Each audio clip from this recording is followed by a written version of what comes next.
안녕하세요. 30대 후반 여성이에요. 어렸을 때부터 공부에는 딱히 흥미도 그렇다고 잘하지도 못했어요.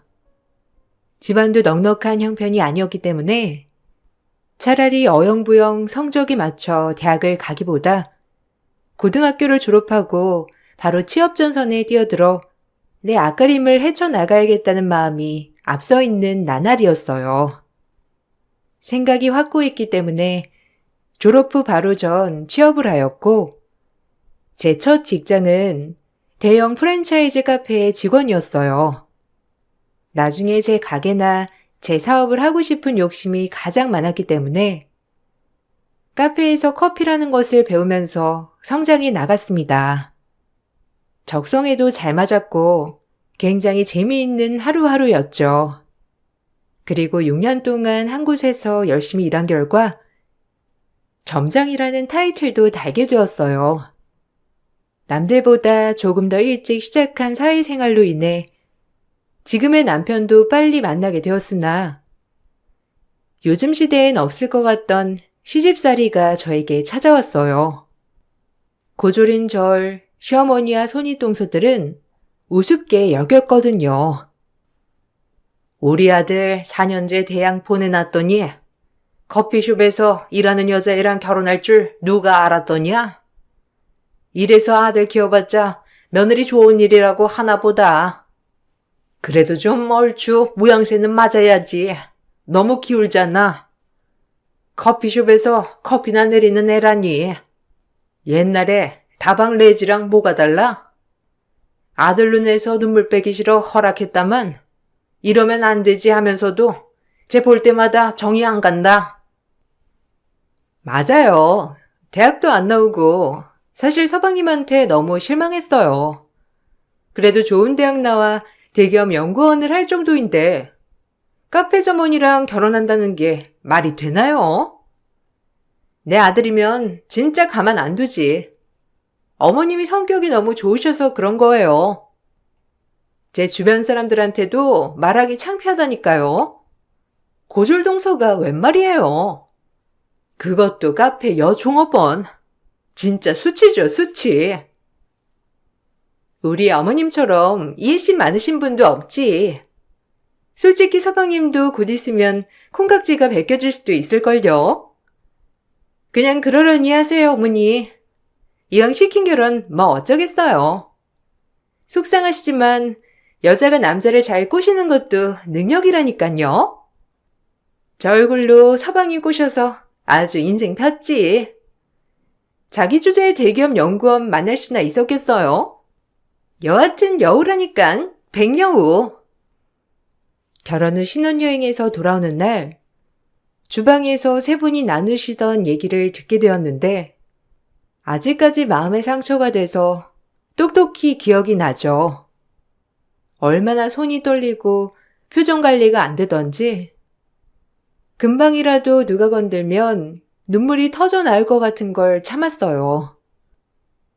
어머님과 형님들은 제가 대학을 나오지 않았다고 계속 무시하셨고 저를 달갑게 여기지 않으셨죠. 결혼 전 그렇게 썩 마음에 들어하시지 않는다는 건 알았지만 저렇게 세 분이서 제 얘기를 하게 되는 걸 직접 목격하니 현실이 와닿았어요. 하지만 제 일을 잘하고 있고 제 앞가림을 잘 헤쳐나가고 있다고 생각했기 때문에 뒤에서 저런 얘기를 듣는 게 불쾌하면서도 유쾌하진 않았습니다. 대학이란 곳이 제 발목을 잡을 거라고는 상상도 하지 못했어서 더 당황했고 표정 관리가 되지 않았어요. 어머, 동서, 거기 있었어? 우리 얘기 다 들었겠네? 뭐 너무 언짢게 생각하지 마. 사실 있는 그대로 얘기한 거니까. 아무래도 동서 같은 사람이 우리 서방님 만난 게 우리 딴엔 솔직히 받아들이기가 아직은 쉽지 않거든. 이해하지? 동서도 기우는 건 알 거 아냐. 에이, 뭘 그렇게 요목조목 설명을 해주세요. 형님도 가만 보면 인정이 진짜 많으시다니까. 뭐 솔직히 우리가 동서 얘기해서 기분 나쁠 수 있는데 솔직히 내 주변에 고졸이 없어서 사실 동서 대학도 안 나왔다고 했을 때 굉장히 놀랬거든? 우리랑 살면서 절대 마주하지 않을 사람이 이렇게 가족으로 엮여서 마주한다고 생각하니 불쾌하기도 하고 뭐 고졸이 알 리가 없지만 참 기분이 나쁘네요. 요즘 시대에 자기 앞가림 잘해나가면 되는 거지. 학벌이 뭐라고. 그리고 제가 형님들한테 피해 끼친 적 있나요? 이렇게 결혼하자마자 뒤에서 그러는 형님들은 대학교 나와서 이렇게 사람 무시하라고 배운 건가요? 얘가 어디 형님들이 말하는데 말대답을 하니? 이런 데에서 고졸티가 나는 거다.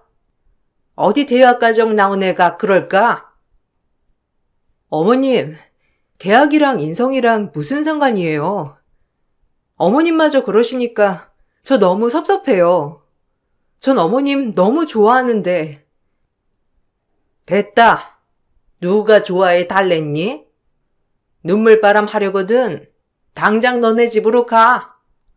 어디 아침부터 여자가 눈물바람을 해? 얼른 닦아. 부모가 말려봤자 다 지들 좋아서 결혼하는 거지 라고 생각해서 받아들인 거지. 마음속으로 너 정말 받아들인 거 아니야. 차라리 결혼 준비할 때 반대하지 그러셨어요. 그럼 아예 이런 꼴도 안 봐도 될 텐데. 저도 참 억울하네요. 속은 기분이고요. 말하는 본세 봐. 잘난 거 하나 없는 동서가 우리를 가르치려 드네 아주. 이래서 무식하면 용감하다는 말이 딱이구만. 같은 여자로서 전 이 집에서 철저히 천덕꾸러기였고 요즘 시대에 대학을 안 갔다고 해서 이런 취급을 받을 줄 정말 몰랐었고 이런 모습들을 다 본 남편은 제 편이 돼주려고 했지만 그럴 때마다 집안 싸움이 나려고 하니 오히려 제가 말려야 했습니다. 남편이 뭐라고만 하면 시속들이 나서서 남편을 나무랐고 그런 모습을 보는 게 저로서는 너무 힘들었는데 괜히 나 때문에 분란만 나는 것 같아 남편한테 미안한 마음이 들었거든요. 그만들 좀 하세요. 요즘 세상에 대학이 뭐가 중요하다고 그렇게 대놓고 사람 멸시하고 제가 미나한테 너무 미안하잖아요. 어머, 서방님, 무슨 말씀을 그렇게 하세요? 멸시라뇨? 전 그냥 서방님이 동서에 비해 너무 하이 퀄리티니까 그래서 그런 거죠. 가족이니까 서방님 생각하는 건데 섭섭하게 말씀하시네요. 동서 만나기 전에는 전혀 안 그러던 서방님이었는데 놀랍네요. 이게 어디 형수들한테 소리를 질러? 여자나 잘못 들어와가지고 형제들 사이도 다 망치게 생겼네. 너 한 번만 더 이 집에서 큰 소리 내면 가만 안 있을 줄 알아? 엄마랑 형수들한테 소리 지른 거 당장 사과해. 재수 씨가 얼마나 뭐라고 했으면 내 동생이 이렇게 변한답니까? 네가 이런 식으로 나오면 네 재수 씨만 다 욕먹고 괴로워지는 걸 왜 몰라? 하여튼 한심하긴. 그러니까 저런 여자 데리고 왔겠지. 형이 참아. 저게 내 동생인 게 믿기지가 않는다. 왜 이렇게 변했는지. 형들도 진짜 실망이다. 내가 아는 형들이 맞나 싶어. 내가 무슨 범법자를 데리고 온 것도 아니고 다들 너무한다 정말. 남편은 저를 감싸주려고 큰 소리를 친 거였지만 그럴수록 식구들은 저를 비난했고 남편마저도 식구들 사이에서 천덕꾸러기가 되어가는 것 같았어요. 그렇게 힘이 드는 시집살이는 끝날 줄 몰랐고 늘 시댁에 가게 되는 게 주눅드는 나날이었어요. 최대한 형님들과 시어머니 말에 대꾸를 하지 않았지만 이렇게 꾹 참은 제가 폭발하던 계기가 있었어요. 형님들이 제가 일하고 있는 카페에 와서 한바탕 하고 가게 된 사건이 있었고, 그 사건을 계기로 꾹꾹 억눌러 왔던 모든 것들이 폭발하고 말았어요. 열심히 일하고 있던 저에게 형님들이 찾아와 계산대 앞에서 절 보자마자 소리를 질러 버리더라고요.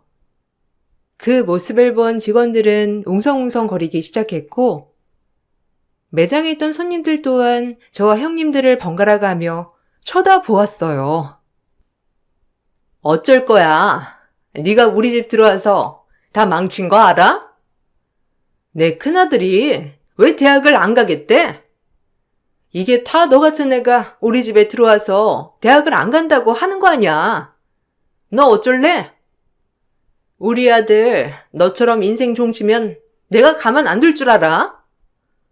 이래서 환경이 중요한 건데 서방님은 어쩌다 너 같은 애를 데리고 들어와가지고 우리 아들 물을 버려놔? 나 진짜 우리 아들 대학 안 가면 가만 안 둬. 동서 때문에 지금 형님이 얼마나 곤란한 줄 알아? 동서 보고 대학 안 가겠대. 동서도 대학 안 나왔는데 본인도 안 가겠다고. 이게 고등학교 3학년이 할 말이야? 정말 어이가 없다. 동서가 설득하든지 알아서 해. 우리 집에 고졸이 둘이나 있으면 되겠어? 형님들, 너무하신 거 아니에요? 지금 제 직장에 와서 이런 식으로 행패 부리는 게 말이 되냐고요. 그리고 성민이 대학 안 가겠다는 게 왜 저 때문인데요? 핑계 대지 말라고 하세요. 본인이 가기 싫고 안 가는 이유가 있겠죠. 어디 갖다 붙일 데가 없어서 저를 갖다 붙이냐고요. 뭐야? 지금 동서 말은 우리 성민이가 대학 안 가는 이유가 뭐 성적 때문이라고 말하는 것처럼 들린다. 우리 성민이 얼마나 똘똘한 앤데 지금 그렇게 말할 군번이나 돼? 나 분명 경고했어. 성민이 대학 못 가면 동서 때문인 줄 알아. 가만 안 둬. 그러게. 동서 말하는 뉘앙스가 어찌영 성민이 탓하는 것 같네. 본인 탓하지 못할 망정 뻔뻔하기 아주 철면피야. 아니 그 뜻이 아니라 본인이 결정한 일이고 안 가는 이유가 있을 건데 왜 저한테 그러냐는 거예요. 그리고 저 여기 일터니까 그만 좀 가주실래요? 경우가 없어도 너무 없으신 거 아니에요? 여기까지 쫓아와서 한다는 소리가 얼른 가주세요. 누구 보고 나가라 말아야? 감히 고졸 주제에 대졸 눈을 똑바로 쳐다보면서 너 내가 버르장머리 언젠간 고쳐줄게. 제가 얼른 나가달라고 하자 형님들은 어이가 없다는 표정을 지으며 악다구니를 쓰고 나갔고 같이 일하는 직원들 보기 너무 부끄러웠어요. 말은 안 해도 제가 없을 때 무슨 말을 할지 안 봐도 훤히 보였기 때문이에요. 그리고 시댁 조카가 대학을 가지 않겠다는 발언은 큰 파장을 불러일으켰고 시어머니 또한 이게 다 저 때문이라면서 저를 꾸짖더라고요. 뭐 때문에 제가 이런 취급을 받아야 하는지 화도 나고 억울하기도 했고 그깟 대학 졸업장이 뭐길래 라는 생각을 하면서요. 네 형님들한테 들었다. 우리 장손이 대학을 안 가겠다는 게 다 너 때문 아니냐. 쥐도 뭐 커피 같은 거 한단다. 이게 너 보고 배운 거 아니냐고. 우리 집에 대학 안 나온 사람이 너로 족하지. 우리 장손이 대학을 안 나오면 되겠어? 장차 이 김씨 집안을 이끌어갈 장손인데 내가 널 끝까지 반대했어야 했는데 미쳤지. 널 들이는 게 아니었어. 집안 분란나고 이게 뭐야? 어머님, 그래요. 성민이가 저보고 대학 안 간다고 했다고 쳐요. 그것 또한 본인 선택인데 이게 왜 제 잘못인가요? 그리고 요즘 시대에 꼭 대학을 나와서만이 성공하는 시대는 아니라고요. 오히려 본인이 하고 싶은 걸 찾아서 하는 것도 괜찮은 건데, 다들 대학이 뭐라고 이렇게 사람을 진절머리 나게 하는지 모르겠어요. 제가 어떻게 해드리면 될까요? 말씀을 해보세요. 아주 시어머니 앞에서 우악 떠는 꼴 좀 봐라. 이게 다 대학 과정을 못 밟아서 이러는 거지? 무식하게 큰 소리 치기는. 성민이 대학 보내놔. 네가 어떻게 해서든지. 아주 그 누구의 말도 안 듣는 데잖니. 이게 다 너 때문이야. 우리 착한 장손이 갑자기 왜 그렇게 변했겠어? 너 보고 편한 거 아니야. 우리 집 장손 배려놓으면 넌 무사하지 못할 줄 알아? 우리 장손 고졸은 절대 안 돼. 시어머니 또한 대학 얘기로 저에게 큰 스트레스를 주셨고, 이 과정에서 정말 이를 악물게 되면서 고졸인 내가 뭐라도 보여줘야겠다는 생각을 하게 되는 계기가 되었답니다. 이 일을 전환점을 삼아 전 언젠가 이루어야겠다는 꿈에 한 발짝 더 다가갈 수 있었어요. 고등학교 졸업 후 언젠간 제 가게를 하고 싶어 돈도 착실히 모아두었고 늘 꿈꾸던 미래가 있었거든요. 결정을 하니 모든 건 일사천리로 해결이 되었고, 전 오래 일했던 프랜차이즈 카페를 그만두고 저만의 작은 카페를 열었답니다. 늘 저의 꿈이기도 하였고, 모두에게 더 잘 사는 모습을 보여주고 싶었거든요. 다행히도 남편은 저의 든든한 지원군이 되어주며 용기를 북돋아 주었어요. 사실 힘든 시댁살이에서도 버틸 수 있었던 건 남편 때문이었는데, 정말 단 한 번도 시댁의 편을 든 적이 없고 뭐든지 저를 1순위로 생각해주는 남편 덕분에 그나마 고된 시집살이를 참아내었어요. 미워도 남편의 어머니, 형수들이니까요. 회사 갈 때 자기 카페에서 직원들 거 커피 대량 주문하고 가야겠다. 우리 와이프가 내린 커피가 얼마나 맛있는지 사람들한테 맛보여줘야지. 자기 그동안 너무 고생했고 앞으로 운영하는 데 있어 힘이 들겠지만 힘들면 언제든지 얘기해. 고마워. 여보 덕분에 힘이 난다. 나 진짜 잘해볼 거야. 내 꿈이었던 거니까. 열심히 운영해서 더 크게 성장시킬 거야. 그래서 형님들이랑 어머님한테 꼭 보여드릴 거야. 이제 시작이니까 더 잘해야겠지. 당신이 응원해줘서 더 잘 될 거야. 내가 해줄 수 있는 게 이런 것밖에 더 있겠어? 요즘 세상이 어떤 세상인데 우리 엄마랑 형수들이 하는 말 신경 쓰지 마. 난 너 진짜 멋있다고 생각해. 어린 나이부터 자기 앞가림 딱딱하고 하고 싶은 거 확고하고 그런 사람이 어디에 많은 줄 알아? 대단해. 고마워. 남들의 말에 휩쓸릴 법도 한데 내 옆에서 묵묵히 응원해주는 게 쉬운 게 아니잖아. 정말 고마워. 내가 더 잘할게. 전 그렇게 열심히 달렸습니다. 제가 카페를 한다고 해도 형님들과 어머님의 멸시는 끊이지 않았지만 누구보다 열심히 운영했어요. 정상적이지 않는 사람들의 말은 한 귀로 듣고 한 귀로 흘려버리자라는 마음이었고 나만 잘하자라는 마음이었죠. 제가 열심히 함에도 불구하고 시댁 식구들은 제 성공을 응원해주지 않았어요. 혹시라도 제가 남편에게 돈 부탁을 하는 건 아닌지, 제 사업에 남편의 돈이 조금이라도 들어간 게 아닌지라고 의심 또 의심을 하며 사람을 힘들게 했죠.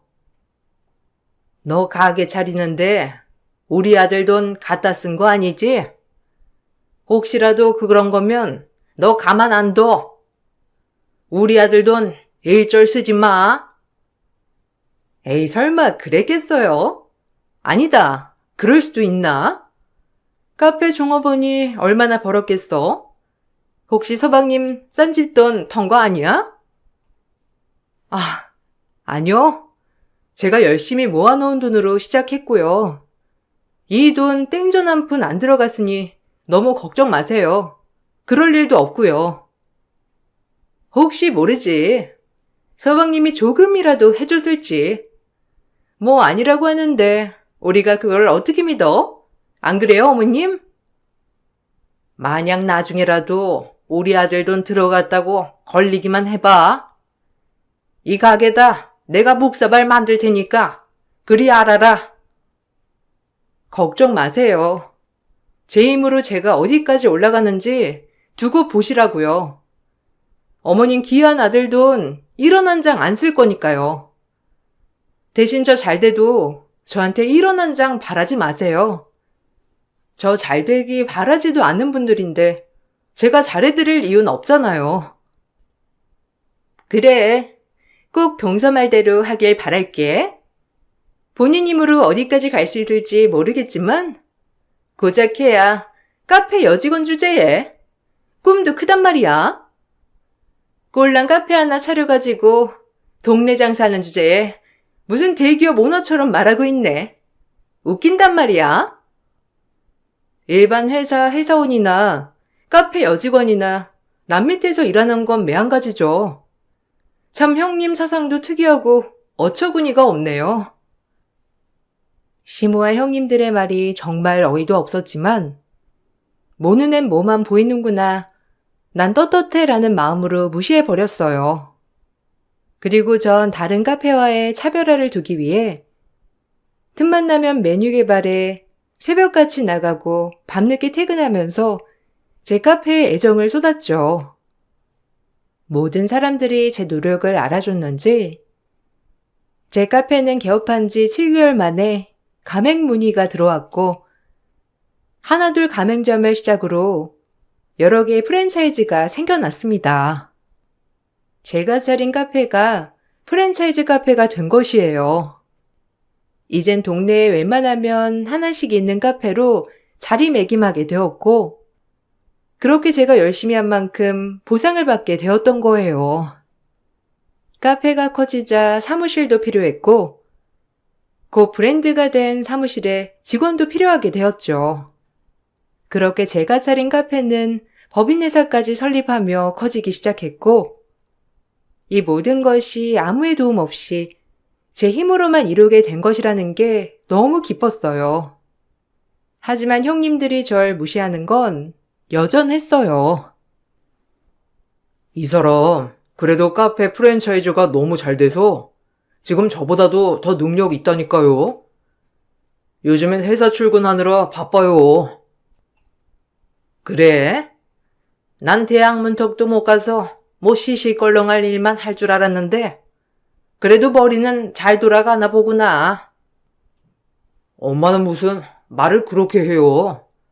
그래도 좋으시죠? 내심 엄마도 이 사람 잘 되니까 좋을 거 아니야. 솔직히 대단하지. 아무 힘 빌리지 않고 이 정도까지 된 건데 얼마나 대단해요. 자수성가의 표본이라니까. 지금도 가맹문의가 엄청나. 다행이네. 예간이 등골 빼면 어쩌나 했더니 그래도 양심은 있는지 지 앞길은 지가 가리는구나. 뭐 다행이지. 근데 그래봤자 동네 카페 장사하는 거지 뭐가 그렇게 대단하다고. 넌 연구원이야. 대졸 연구원. 너한테 비빌 건 아니지. 남편이 시어머니에게 제 칭찬을 입에 마르도록 했지만 시어머니는 저에게 따뜻한 말 한마디조차 해주지 않았어요. 그리고 곧이어 형님들은 시어머니에게 제 사업이 잘 되고 있다고 얘기를 들었는지 제가 일하는 본점 매장에 와서 또 한 번 제 길을 꺾으려고 하셨어요. 아무래도 본인들은 대졸인데 제가 고졸이니 제가 더 위에 있는 꼴은 보지 못하는 형님들이었거든요. 전 이 기회에 형님들을 납작 눌러줘야겠다라고 생각했고 지잡대 대졸 출신인 형님들에게도 현실을 알려주고 싶었어요. 어머, 형님들 오셨어요? 앉아 계시면 제가 맛있는 거 만들어서 가져다 드릴게요. 개업한 곳까지 그래도 와주셔서 감사해요.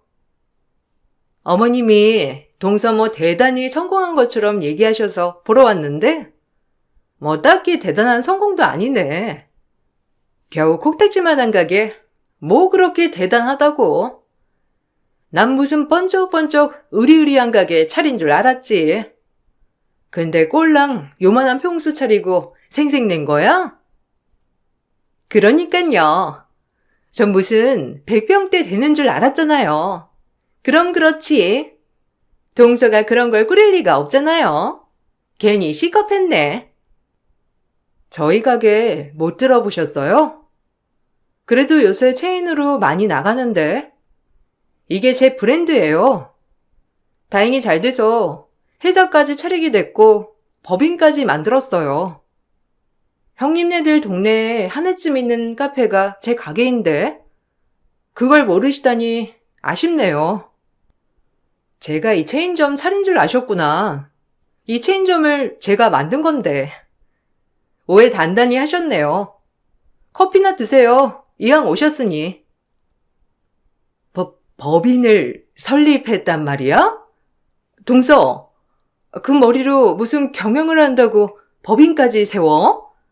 나 참, 우리한테 그렇게 보여주고 싶었어? 곧 망할 것 같은데. 너무 무리한 거 아니야? 혹시라도 망했다느니 하면서 도움 청할 생각 하지도 마라. 형님들의 말이 너무 가소롭게 들렸고 대학 문턱도 못 가본 내가 법인에서 차렸다는 말에 빈정대던 대졸 형님들. 그래도 카페에 와서 축하해 줄 줄 알았던 게 제 큰 오산이었죠. 전 이번 기회야말로 형님들의 저 오만한 코를 납작 눌러주고 싶었어요. 그래서 저 역시 형님들 방법으로 기선제압을 하기로 마음을 먹었고 눈에는 눈, 이에는 이다 싶으면서 말이죠. 도움은 전혀 필요 없거든요. 아, 맞다. 형님들 여태 새 살죠? 저희 이번에 이사 갔는데 소식은 들으셨어요? 이사하느라 회사 일에 정신 없어서 말씀 못 드린 것 같은데 제가 문자로 주소 찍어드릴 테니 한번 놀러 오세요. 그래도 대접은 해야죠. 월세에서 전세로 옮겼나 봐. 의기양양한 표정 보니. 어머, 여기 동네 강남 인프라권 아니야? 전세료도 비쌀 텐데. 무리 좀 했네. 근데 막상 도착하면 지하 쪽방이겠지 뭐. 말이 나온 김에 이렇게 모였으니 지금 갈까? 일하는 사람도 많은데. 네, 가능해요. 그럼 지금 보여드릴게요, 저희 집. 제 차 가지고 나올 테니 한 차로 가시면 될 것 같네요. 여기 계세요. 형님들은 제가 이사간 동네를 보고 강남 역세권이라며 조금 놀라는 눈치였지만 그마저도 지하 쪽방이겠거니 싶어 한참을 지들끼리 웃고 떠들었어요. 그리고 제 자가를 보여주자 서로 아무 말도 하지 못한 채 개거품을 물더라고요. 시집 온 뒤 처음으로 형님들께 날리는 선빵이었어요. 형님들 표정을 보니 가관이었고 제 몸속 묵은 채증이 내려가는 것만 같았어요. 이게 동선의 집이라고? 아니, 전세 얼마야? 여기 아파트면 전세도 장난 아닐 텐데. 뭐 로또 맞았니? 네가 어떻게? 전세라뇨. 로또? 제 노력의 결과죠. 대졸인 형님들 새빵 사시는데 고졸인 제가 이렇게 자가에 살게 되니 무슨 말을 해야 할지 모르겠네요. 대학까지 나온 사람들이 어쩐 한심하게 아직도 새빵에 사는지 할 말을 잃었달까요? 제 머리로 무슨 법인회사를 운영하냐고요? 형님들처럼 지잡대 나와서 대학 나온 거랍시고 떵떵거리고 살 바엔 대학 안 가고 하고 싶은 거 하면서 사는 게 나아요. 이게 자가라고? 아니, 이 집값이 얼만데? 동서 성공했구나, 진짜? 그 눈빛이 예사롭지 않더라니. 내가 이럴 줄 알았어. 아니, 난 큰형님이 자꾸 동서 고졸이라고 무시하니까 형님 말을 들은 것뿐이야. 내 마음 알잖아. 난 처음부터 이런 생각 없었다고. 큰형님보다 작은형님이 더 얄밉네요. 이제 와서 아닌 척. 사람이 간신배처럼 이리 붙었다 저리 붙었다. 왜 이래요, 정말? 작은 동서, 그럴 수 있어? 지도 앞장서서 무시해놓고. 이래서 대학도 급이 있지. 천안 출신이랑 경기권 출신이랑 같아? 어머, 저 지금 천안에서 학교 나왔다고 무시하는 거예요? 지는 경기도 기팅위에 있는 이름도 없는 대학 나왔으면서 나대? 제가 이 집도 자가라고 하고 회사까지 운영하게 됐다고 하자 작은 형님은 갑자기 태도가 돌변하셨고 간신배처럼 급격하게 절 다르게 보는 눈빛이었어요. 그 모습을 본 큰형님은 저에게 했던 공격이 작은 형님에게 향하게 되었고 그야말로 본심들이 다 나오게 된 거죠. 둘이 한참을 실랑이를 하다 작은 형님은 저에게 카페 체인점 하나만 내주면 어떻겠냐고 하더라고요. 아, 됐고. 동서, 그럼 우린 가족이니까 체인점 하나만 내주라. 그 정도 할 수 있지. 혼자만 잘 살면 되겠어? 같이 잘 살아야지. 다른 사람 다 체인 내줘도 당신들한텐 못 내주지. 고졸이고 커피숍 직원이라고 그렇게 개무시할 땐 언제고 카페를 내줘? 아니, 귀하신 대졸분들께서 카페에서 커피 내리실 수 있겠어요? 그냥 남 밑에서 복사하고 인쇄하면서 사세요. 그게 어울리니까. 뭐야? 말 다 했어? 이게 나름 급이 맞아졌다고 대접해주니까 보이는 게 없지? 너 그 성공 언제까지 갈 것 같아?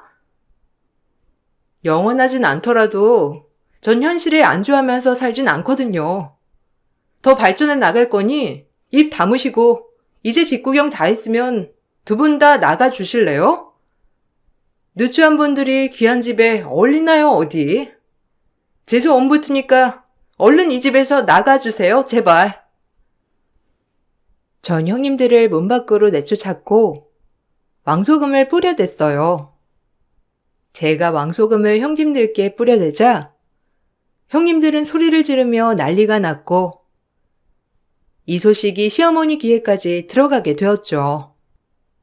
하지만 시어머니 또한 제가 이렇게까지 성공한 것을 몰랐는지 얘기를 듣더니 작은 형님처럼 태도가 급변하셨습니다. 뭐 자수성가를 한 대단한 며느리라나 뭐라나요? 너무 우습고 유치하기 짝이 없었어요. 얘기 들었다.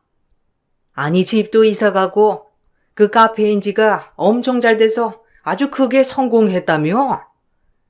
난 또 그런 줄도 모르고 그냥 가게 하나 차려서 손님 좀 많은 줄 알았더니 이제 우리 며느리가 CEO가 된 거냐? 참 대견하다. 대학 문턱도 안 가고 이렇게 자수성가 하다니 아주 내가 바라던 며느리상이야. 우리 지난 일은 다 잊고 같이 잘 지내보자. 그리고 여기 집도 전세인데 그냥 자가로 네가 돌려줬으면 하는데 어떠니? 내가 이 늙음하게 전셋집 전전할 수 없잖아. 전세 계약도 마무리되는데. 저한테 뭘 바라시는 거예요? 고졸인 제가 어떻게 어머님 집을 해드리겠어요. 그렇게 예뻐하던 며느리들한테 집 하나 해달라고 하세요. 본인들도 새 사는 입장이지만 그래도 어머님 집은 하나 해드릴 수 있지 않을까요? 대졸 출신인데. 요즘 대학 나온 애들이 줄 서고 줄 섰는데 뭐 대단하냐? 너 같은 애가 대단한 거지. 그러니까 네가 마음 좀 써줘. 못 들은 걸로 할게요. 제가 왜 그래야 하는지 모르겠네요. 그렇게 무시를 하시더니. 아, 그리고 오늘 마지막으로 여기 온 거거든요. 앞으로 남편만 보낼 거니까 제 얼굴 보실 생각 마시고요. 대줄 며느리들이랑 지지고 볶고 잘해보세요, 어디. 전 이 말을 마치고 어머님 댁에서 나왔고 지금까지 보고 지내지 않고 있어요. 그리고 제 카페는 체인점 여러 개에서 지금은 몇백 개를 가지고 있고요. 어렸을 적 쏟아부었던 열정을 지금 수확하고 있는 거나 마찬가지입니다. 남편에겐 미안하지만 제가 시댁에 안 가는 이유를 충분히 알고 있기 때문에 다행히 저를 많이 생각해주는 사람이라서 남편 또한 저에게 강요하고 있진 않아요. 큰형님과 작은형님은 저희 집에 온 다음부터 서로 철천지 원수가 돼서 명절에도 모임 때도 서로 못 잡아먹어서 안달이라고 신랑이 전해주었죠. 지잡대 출신인데 서로 경기권, 천왕권 나누면서 얼마나 유치한 싸움을 하고 있는지 모르겠다고 하면서요. 그리고 큰형님의 아들은 결국 대학을 가지 않았고 고졸로 남게 되었습니다. 어머님도 좀 말려보세요. 성민이 대학 안 가겠다고 계속 그러는데 정말 마음이 힘들어서 그래요. 제 말은 듣지도 않고. 아니, 대학 나오면 뭐하냐? 니들처럼 살기밖에 더해. 니 막내 동서 봐라. 대학 안 나오고도 그렇게 떵떵거리며 잘 사는데 걔네 집값이 얼마인 줄이나 알아? 우리 아들 장가 한번 잘 갔지. 내가 니들 등살에 걔한테 모질게 군 것만 생각하면 미안해 죽겠다. 어머님이 먼저 고졸이라고 무시하신 거잖아요. 이제 와서 동서가 잘 되니까 저희 탓이라고 해요? 작은 동서도 그러고. 네, 제가 제일 나쁜 사람이죠. 그래야 작은 동서랑 어머님 마음이 편하신 거죠? 같이 뭐라고 해놓고 이제 와서 밑장 빼는 꼴이란. 형님이 제일 심하게 그랬잖아요. 안 그랬으면 지금쯤 체인점 하나 받아가지고 일할 수 있는 건데. 괜히 막내 동서 신기만 건드려서 이게 뭐예요? 이게 다 형님 때문이라고요. 그리고 성빈이 대학 안 가겠다고 하는 것도 이해가 가네요. 좋은 데 가봤자 경기권일 텐데 그래봤자 형님처럼 살기밖에 더 하겠냐고요. 어쨌든 형님 때문에 일이 다 이렇게 된 거예요. 작은 동서도 참 간신배 같단 말이야. 이리 붙었다 저리 붙었다. 내가 미쳤지. 이런 걸 가족이라고 생각했다니. 역겹다. 가끔 남편이 시댁에 한 번씩 다녀와서 해주는 얘기들을 들으면서 사실 너무 재미있어요. 고소하면서 사이다 마신 기분이랄까요? 저에게 고졸 운운하더니 본인 아들이 고졸이 될 줄 누가 알았겠냐고요. 지금은 졸업 후 엄마와의 연을 끊고 거의 혼자 서울에서 생활하고 있다고 하는데 그 때문인지 형님은 급격히 우울증이 왔다고 남편이 얘기해 주더라고요. 본인 욕심 때문에 아들도 잃었음에도 불구하고 아직까지 대학 집착을 못 버린 거죠. 시어머니는 틈만 나면 저와 연락을 하고 싶어 하시지만 다행스럽게도 남편이 중간에서 저와 연락을 하지 못하게 하고 있습니다. 저 역시 받지 않을 거지만 남편만 보면 참 좋은 사람인데 어쩜 시댁이 최악인지 모르겠어요. 그래도 그렇게 무시당하고 살다 이제 제가 제일 잘 되고 나니 남편에게 뭐라고 하던 시숙들도 제 카페 프랜차이즈를 하고 싶어 안달이 났죠. 다른 사람 다 내줘도 절대 시댁 식구들한텐 내주지 않을 거예요. 재수씨 프랜차이즈 하나 내고 싶은데 요즘 그게 그렇게 잘 된다더라. 수익률도 높고 네가 말 좀 잘해봐서 좀 해주라. 그렇게 와이프 무시할 땐 언제고 형이 그런 말할 자격이나 있어? 나 집사람한테 미안해서 말 못하니까 형도 꿈깨. 잘 다니는 회사 어쩌고 카페를 차리겠대. 그건 아무나 하는 줄 알아? 미나 정도 되니까 하는 거야. 그러니까 다신 말도 꺼내지 마. 그땐 솔직히 재수 씨가 별 볼 일 없었잖냐. 엄마가 마음에 안 들어 하시니까 그런 거지. 너 그것 때문에 지금 꽁한 거야? 형들도 엄마 그리고 형수들도 다 똑같아. 이제 와서 미나가 잘 풀리니 한 자리 차지하려고 하는 심보들. 내 가족인 게 창피하고 미나한테 미안하니까 더 이상 염치 없게 아무것도 바라지 마. 나 이혼당하는 꼴 보고 싶지 않으면 그만하란 말이야. 이악 물고 노력한 대가로 모두에게 부러움을 받았으니 성공한 인생이라고 생각합니다. 그리고 시댁의 괴롭힘으로 인해 여기까지 더 성장할 수 있었다고 생각이 들어요. 하지만 현실에 안주하지 않고 더 열심히 살아갈 거란 다짐을 하면서 글을 마칠게요. 노력은 배신하지 않으니 여러분들도 파이팅 하세요. 안녕하세요. 저는 오늘 시댁 집안에 대해 사연을 신청하고 싶어 글을 쓰게 된 40대 초반 여자입니다. 2년 전에 부모님이 한날 한시에 세상을 떠나게 되시면서 제 인생에 많은 변화가 생겼어요. 부모가 없다는 이유 하나만으로 시댁에서는 전혀 다른 태도로 저를 대하면서 많은 상처를 주었어요. 부모님이 세상 떠나기 전에도 저를 함부로 대했었지만 그래도 참고 넘어갈 수 있었어요.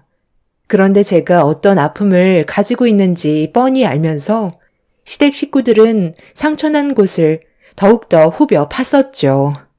저도 사람인지라 한 번 잃게 된 이성을 붙잡을 수는 없었고 돌이킬 수 없는 결과들로 인해 시댁 집안 또한 무너져 버리게 되었습니다.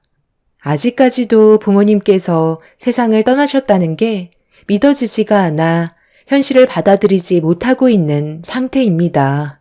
농사일을 하셨던 부모님께서 항상 바쁘게 살아오시다가 오래간만에 여유가 생기셨는지 여행을 다녀오신다는 연락을 받았었고 항상 저희 부모님께 잘했던 남편은 저 몰래 즐거운 여행 되시라고 용돈까지 넣어 드렸었죠.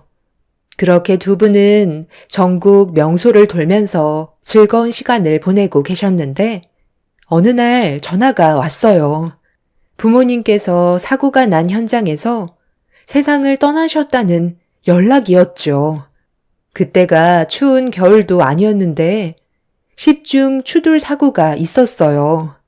부모님의 차는 앞뒤가 흔적도 없을 만큼 참담했었죠. 어떻게 된 상황인지 알아보니 고속도로 바닥에 살얼음이 얕게 깔려 있었는데 속도를 제어하지 못한 차들이 부모님 차량의 후미를 들이받았던 거고 저속 주행을 하시던 부모님께선 그대로 앞차와의 충돌을 피하지 못하게 되면서 세상을 떠나신 거였어요. 사고가 나기 몇 시간 전에도 부모님과 함께 통화까지 했었는데 갑자기 세상을 떠나셨다 하니 받아들일 준비가 되어 있지 않았던 저로서는 엄청난 충격으로 다가왔었죠. 그렇게 믿을 수 없는 현실이 눈앞에 펼쳐졌고 남편의 도움으로 장례를 치르는데 이 소식을 들은 시댁 식구들이 장례식장 안으로 들어왔어요. 그때 당시 정신이 정말 나가버린 저를 바라보신 시모가 하셨던 첫마디가 아직까지 기억에 남네요. 내가 언젠가 한 번은 큰 사고가 날 줄 알았다니까.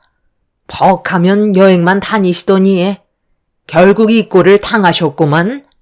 내 아들 돈을 그렇게 빨아가시더니 욕심이 하늘을 찌르니까 벌을 받으신 거지. 네가 이렇게 넉나가 있다고 해서 달라지는 거 하나도 없다. 그러니까 가서 어르신들 술도 좀 따라드리고 부족한 음식 채워주면서 감사함을 표해야지. 여기서 이러고 있는다고 세상 떠난 사돈분들이 다시 돌아오기라도 한다니. 너희 부모 장례를 왜 내 아들이 고생을 해야 되는 건데? 어차피 늙으면 세상 떠나는 거 조금 더 일찍 떠났다고 생각하면 되는 거지. 언제까지 영정사진 앞에서 눈물을 흘리고 있을 거야? 엄마, 뭐 잘못 드셨어요? 한 분도 아니고 두 분 다 동시에 세상을 떠나셨다고요. 위로해줘도 모자란데 오늘만큼은 말 좀 가려서 해주시면 안 돼요? 평소에 이쁜 짓을 했어야 그런 말이 나오는 거지.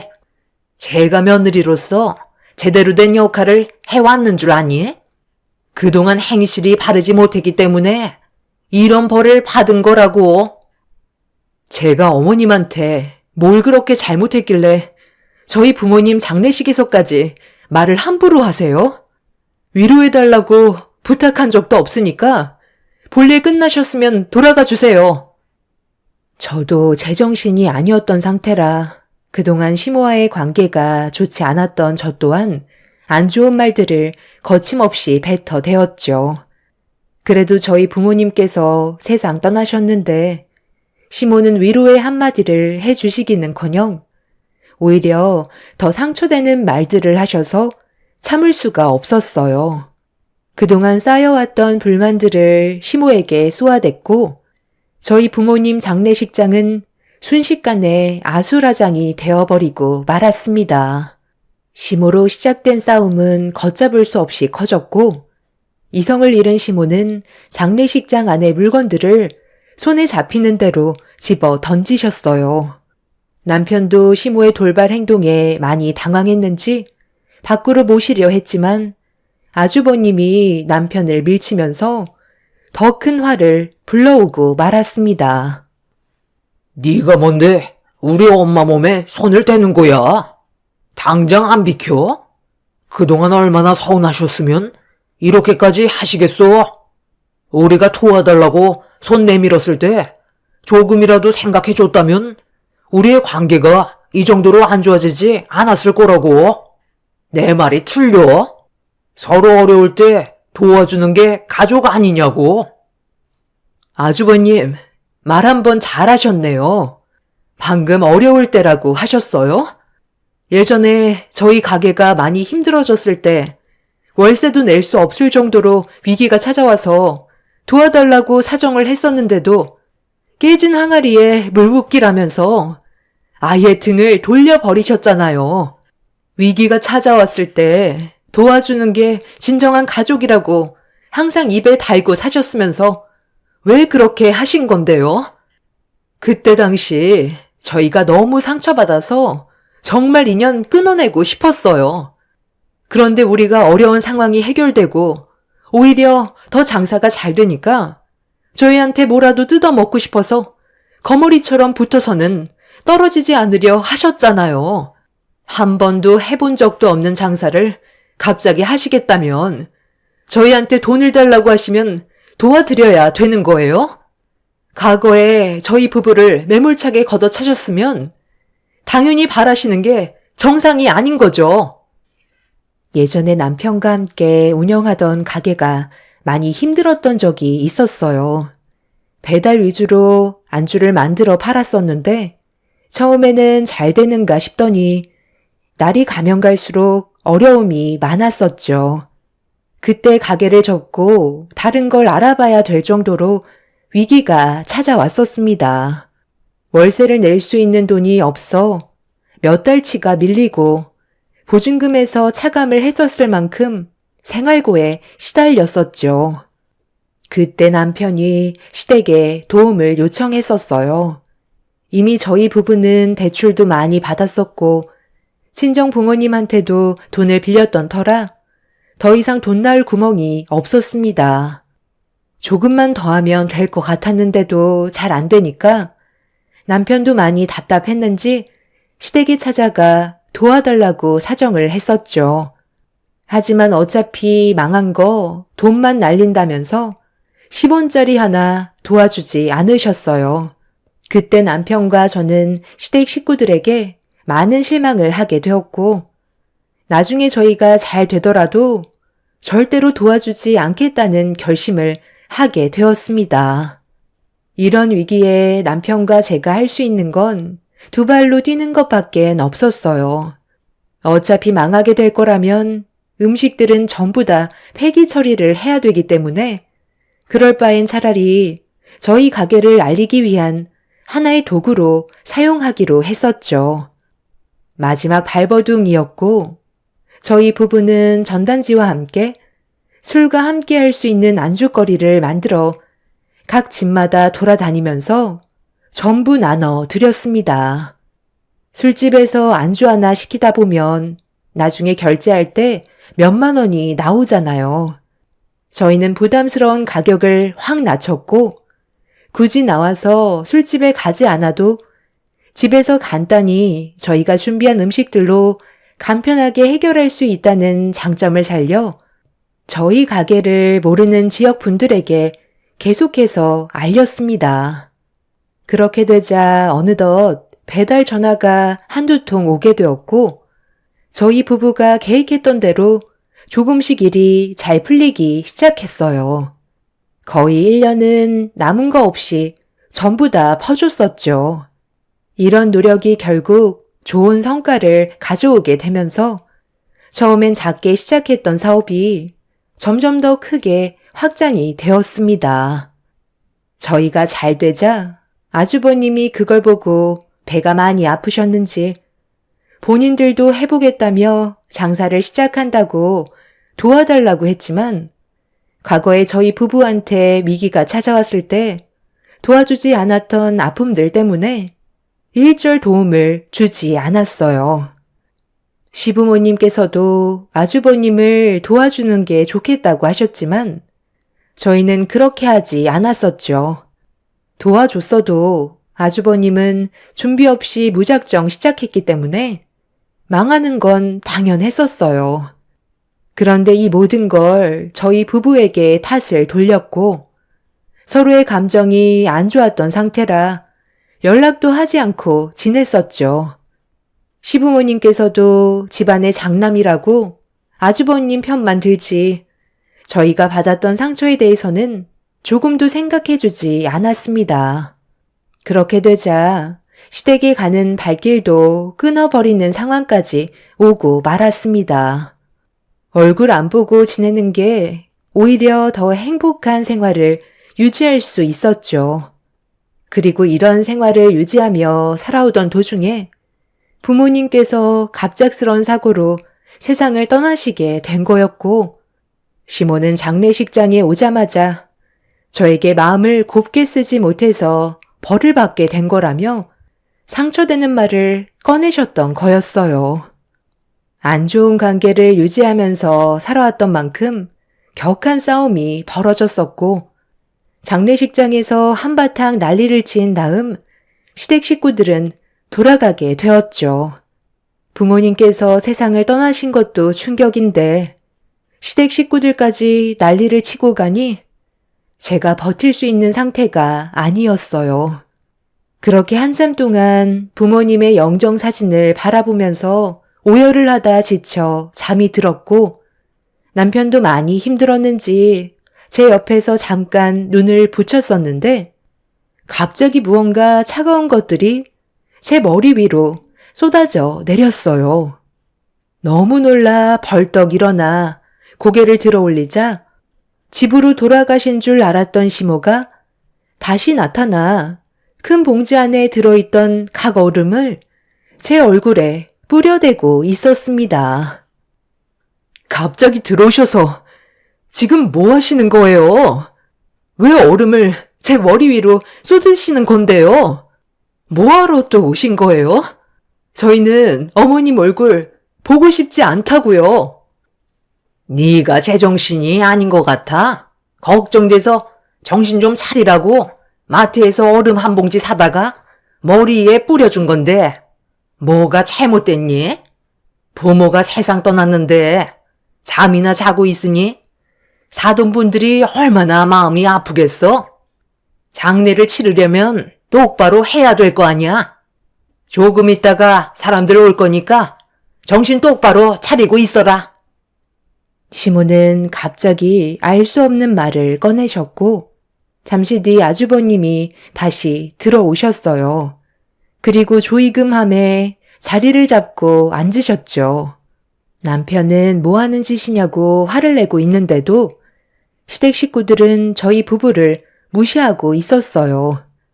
그리고 뒤이어 모르는 분들이 저희 부모님 장례식장에 들어오셨고 시모의 안내를 받아 조의를 표하시더니 식사까지 하고 계셨습니다. 시모의 지인분 되시는지 끊임없이 들어오셨고 잠시 뒤 조이금 앞에 앉아있던 아주버님이 자리에서 일어나 또다시 줄지어 들어오고 있는 분들과 인사를 주고 받으셨어요. 이번에는 아주버님 지인분들처럼 보였습니다. 그리고 형님과 시부의 지인분들까지 줄줄이 들어왔고 남편과 저는 그 모습을 멍하니 바라보고만 있었습니다. 순식간에 장례식장 안에 시댁 식구의 지인분들로 꽉 차게 되었고 한참의 시간 동안 계시다가 모두가 돌아가시자 시댁 식구들은 구석 자리에 모여 서로 웅성거리면서 대화를 나누고 있길래 남편과 함께 가까이 다가가 확인을 하는 순간 너무 어이가 없어서 입을 다물지도 못할 만큼 충격을 받았었어요. 저희 부모님 장례식장에 왜 많은 분들이 와서 조의를 표했는지 알 수 있었습니다. 옥자는 나보고 온 건데 왜 당신이 가져가는 건데? 당장 이리 내놓지 못해요? 당신 지인분들 것만 가지고 가라니까. 오래간만에 제대로 된 돈 좀 만져보네. 당신 친구인 건 알겠는데 나도 옥자 씨한테 문자 보낸 거 같은데. 이거 봐봐. 나도 연락했잖아. 당신 얼굴 보고 온 건지 아니면 내가 연락해서 온 건지 그것부터 물어봐야 되는 거 아니야? 옥자 씨가 그래도 좀 살아서 그런지 꽤 많이 넣어놨네. 거기에서 10만 원만 놔주면 안 될까? 이번에 등산복 좀 좋은 걸로 하나 장만하고 싶은데 돈이 한두 푼 드는 게 아니잖아. 큰며느리는 시애비한테 용돈 챙겨줄 생각 없는 거니? 너도 지인분들이 만만찮게 온 것 같던데. 아버님, 오늘 들어온 돈은 각자 가지기로 했었잖아요. 이렇게 돈 들어오는 게 쉬운 것도 아닌데 얼마나 된다고 여기서까지 뺏으려 하시는 거예요? 매달 용돈 드리잖아요. 어머님한테 달라고 하세요. 저는 이 돈 보태서 안마 의자 하나 살 거라고요. 집에서 부업하는데 온몸이 쑤신다니까요. 당신은 얼마나 들어왔어? 나는 생각보다 몇 명 오지 않아서 금액이 많지는 않네. 오래간만에 낚싯대 좀 몇 개 사려고 했는데 덕도 없겠다. 엄마, 저 돈 좀 주시면 안 돼요? 네가 나한테 돈을 줘야지. 엄마가 너한테 돈을 줄 나이니? 여태까지 뒷바라지 해준 것만도 감사하게 생각해야지. 집에 낚싯대도 많은데 뭐하러 또 사겠다는 거야? 엄마 해외여행 좀 다녀오게. 그 돈 엄마한테 줘라. 이럴 때 효도하는 거지. 언제 하려고? 맨날 말로만 그러지 말고 이번 기회에 제대로 된 효도 좀 해보라고. 다들 여기서 뭐 하세요? 갑자기 많은 분들이 오셔서 뭐 하시는 건가 싶었는데 이게 목적이었어요? 세상 떠나신 장인 장모님을 이용해서 돈을 받으려고 이런 일을 꾸민 거냐고요? 그 돈들 도로다 넣어두세요. 여기에서 먹고 마신 음식들이 얼마인 줄 아세요? 어떻게 가족이라는 사람들이 다들 이 모양인 거예요? 먹고 마시는 거 얼마나 나왔다고 그래? 그 정도는 너희 보고 온 사람들의 조의금으로 충분히 충당할 수 있잖아. 기회는 왔을 때 잡아야 되는 법이야. 돈 들어올 곳이 생겼는데 이런 좋은 기회를 놓칠 수야 있겠어? 한 사람만 세상 떠났다면 오지도 않았겠지만 너희 사돈이 두 분 다 세상을 떠났으니까 꽤 많은 사람들이 위로해 주려고 찾아온 거다. 와준 것만도 감사하게 생각해야지. 그리고 사돈 두 분 생전에 우리랑 아는 지인분들 같이 동반여행도 가고 식사도 가끔 했어서 다리 건너 아시는 분들이라 어려운 발걸음 하신 거야. 우리 여기서 이럴 게 아니라 볼일 끝났으면 이제 그만 집으로 가서 해결 보자고. 저는 시댁 식구들의 생각 없는 행동들 때문에 너무 충격을 받아 주저앉아 그 모습들을 멍하니 바라만 보고 있었고, 남편은 시댁 식구들을 밀치면서 각자 나눈 조의금을 뺏으려고 난리를 쳤어요. 하지만 시부가 남편을 밀치면서 제지를 했고, 시댁 식구들은 급하게 장례식장을 빠져나갔습니다. 저희 부모님의 장례를 이용해 돈 벌 생각을 한 그 사람들을 용서해 주고 싶지 않았어요. 더 이상 인간들이 아니라고 생각했고, 부모님의 합동 장례가 끝이 나면 두 번 다시는 얼굴을 보고 싶지 않았습니다. 그렇게 저희 부모님의 장례를 힘겹게 끝을 낼 수 있게 되었고, 시댁 식구들과의 연락은 전부 차단했어요. 앞으로 어떠한 도움을 요청한다 해도 조금도 도와주지 않을 생각이었죠. 시댁 식구들 또한 저희 부부에게 더는 연락이 오지 않았고, 그렇게 2년이라는 시간이 흘러버렸습니다. 부모님이 세상 떠나신 지 2년이 넘어가는데도 실감이 나지 않더라고요. 부모님과 함께했던 동네만 지나쳐도 생각이 나서 저도 모르게 눈물이 날 정도로 시간은 더 필요했어요. 부모님께서 세상을 떠나시기 전에 남편과 좋은 관계를 유지해 와서 그런지 저처럼 같은 아픔을 느끼고 있었죠. 그래도 산 사람은 살아야 되기 때문에 하루하루 열심히 살았었어요. 아이들도 하루가 다르게 자랐고, 그래도 가족끼리 좋은 추억도 많이 만들려고 정말 많이 노력하면서 살아왔습니다. 아이들은 저만 바라보면서 살아오기 때문에 부모를 떠나보낸 슬픔을 가지고 계속 살아갈 수는 없었죠. 이런 삶을 유지해 오면서 사는 동안 저희는 체인점도 몇 개 오픈하게 되었고, 안정적으로 가게 운영을 할 수 있었어요. 그런데 최근에 오픈한 가게에서 연락이 왔고 황당한 말을 듣게 되었습니다.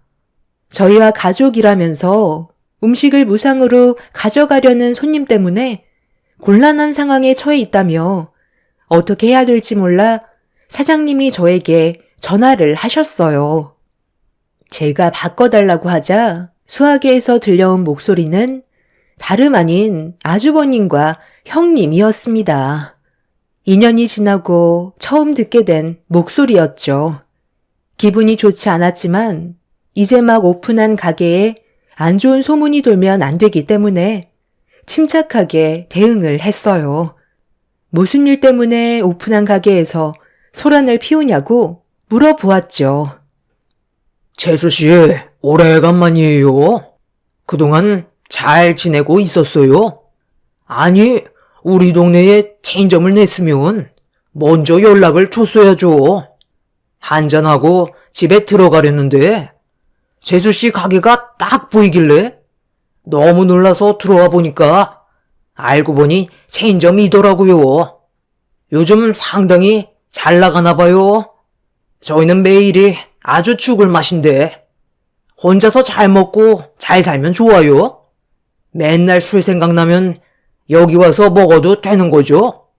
가족이니까 여기에 있는 음식들은 전부 무상으로 먹어도 되는 거잖아요.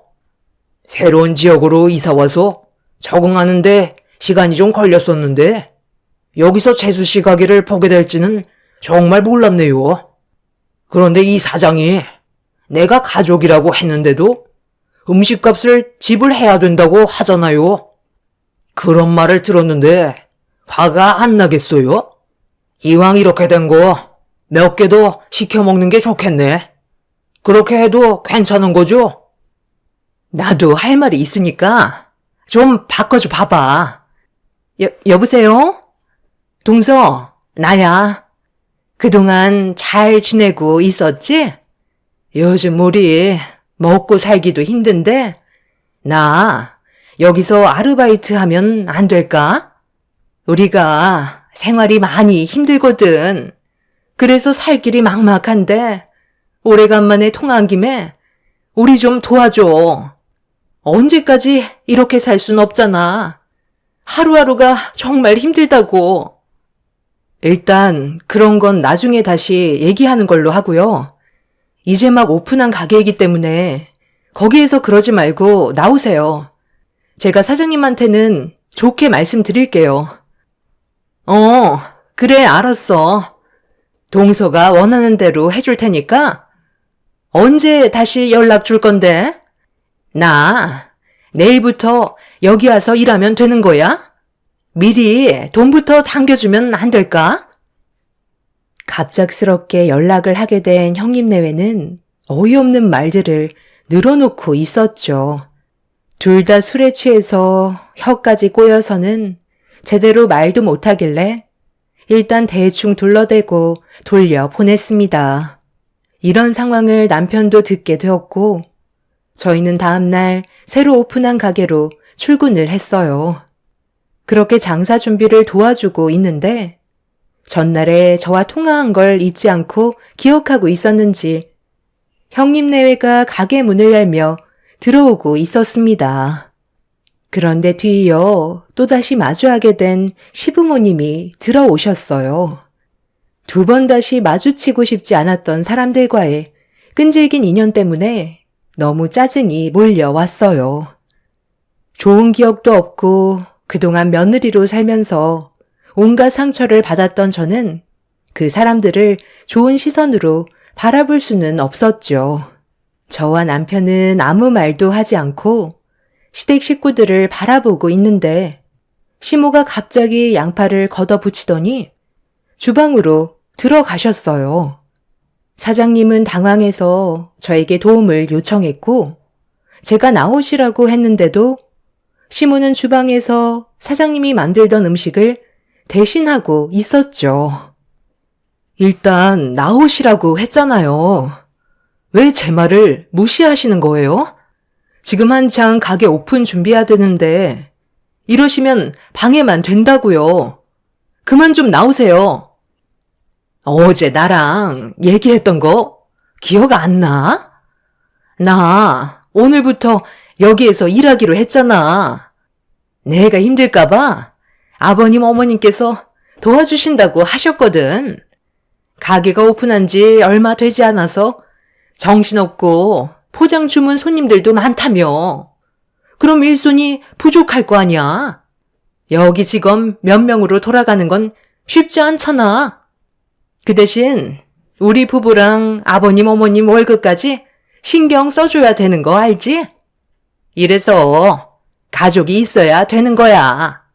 힘들 때 항상 옆에서 도와주잖아. 우리가 그동안 얼굴 안 본 사이에 동서가 많이 힘들었는지 살이 아주 쏙 빠졌네. 몸도 고생, 마음도 고생했으니 얼마나 힘들었겠어. 앞으로 걱정하지 말고 나한테 전부 다 얘기해. 해줄 수 있는 건 다 해줄게. 일단 테이블부터 닦아야 되겠지? 이 가게는 배달 위주라서 그런지 홀에는 테이블이 몇 개 없네. 남의 가게에 무작정 들어와서 행패 부리지 말고 그만들 나가주세요. 가족이면 이렇게 밀고 들어와서 억지를 부려도 되는 거예요? 경찰이라도 부를까요? 그럼 오늘 우리가 일하는 거 보고 결정해라. 그럼 되는 거 아니니? 아들, 너는 도대체 누구 편인 거야? 내가 남도 아니고 너를 낳아준 엄마인데 계속 매몰차게 행동할 거니? 엄마가 전부 치는 건 기가 막히게 하는 거 알지? 주방은 내가 책임지고 할 테니까 너희들은 재료나 다듬고 홀 청소나 좀 해라. 한번 해보고 싶은 대로 해보세요. 사장님, 새로 고용한 직원이라고 생각하시고 제대로 굴려주세요. 그리고 채용을 할지 안 할지 그건 제가 생각해 볼게요. 사장님은 당황한 얼굴로 시댁 식구들에게 일거리를 제시해 주셨고 저는 그 모습을 빤히 쳐다보고 있었어요.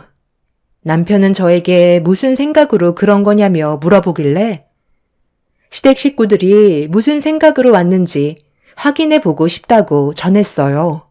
그렇게 한 3시간 정도 지나자 처음에 열심히 하겠다는 의지와 다르게 계속 제 눈치를 보면서 불만 섞인 표정으로 가게 일을 도와주길래 무슨 문제가 있냐며 제가 여쭤봤어요. 그러자 주방에 있던 시모가 언제까지 서서 전을 부쳐야 하냐고 뒤집개를 집어 던지셨습니다. 저는 흥분하지 않고 침착하게 주방으로 들어가 던진 뒤집개를 다시 주워들어 시모에게 건네드렸어요. 돈을 벌려고 왔으면 똑바로 일을 하는 게 맞는 거 아니냐며 이런 식으로 일을 하면 돈을 줄 수 없다고 말씀드리자 시모는 툴툴거리면서 다시 뒤집개를 집어 들었습니다. 저는 시모 옆에서 묵묵히 음식 만드는 걸 지켜보고 있었는데 갑자기 다시 한번 뒤집개를 던져 버리시더니 가게가 떠나갈 정도로 화를 내면서 막말을 퍼부으셨어요. 꼴값 그만 떨고 제가닥 전이나 붙여라. 시애미가 힘들게 땀 흘리면서 이 짓을 왜 해야 되는 건데? 나는 용돈을 받으러 온 거지 일을 하러 온 게 아니란 말이다. 지금 남의 가게에 함부로 들어오셔서 뭐 하시는 거예요? 그리고 전을 누가 이렇게 형편없이 붙이라고 했어요. 정성이 하나도 안 들어갔잖아요. 저희가 여기까지 오는데 얼마나 힘들었는지 아세요? 일하시는 거 보니까 너무 형편없어서 돈은 드리지 못할 것 같아요. 어머님이 만드신 전들 전부 폐기 처분해야 되는데 저희가 적자 볼 수는 없잖아요. 그리고 이 가게 주인은 제가 아니라 이분이세요. 남의 가게에 함부로 들어오시면 그건 영업 방해죄인 거 아시죠? 가족이라고 해서 공과 사도 구분 못하시면 당연히 그에 따른 처벌은 감수하셔야죠. 일하실 생각도 없으신 것 같으니까 당장 나가주세요. 열심히 붙이신 저는 가져가셔도 돼요. 먹고 살기 힘들다고 하셨는데 이거라도 가져가셔서 밥 반찬으로 드시면 될 것 같네요. 그럼 할 말 다 끝난 것 같으니까 그만 나가주시죠. 제 말이 끝남과 동시에 시모는 갑자기 던져버리셨던 뒤집개를 들어 제 뺨을 올려 치셨어요. 너무 화가 난 저도 이 아줌씨가 미쳤나 라고 하며 시모가 들고 있던 뒤집개를 빼서 시모의 뺨을 내려쳤죠. 그리고 남편한테 당장 경찰에 영업방해죄로 신고해달라니까 시모는 그동안 많이 참았다면서 제 머리채를 잡고 흔들어 대셨습니다. 저도 질세라 시모의 머리채를 잡고 주방에서 난리를 치게 되었죠.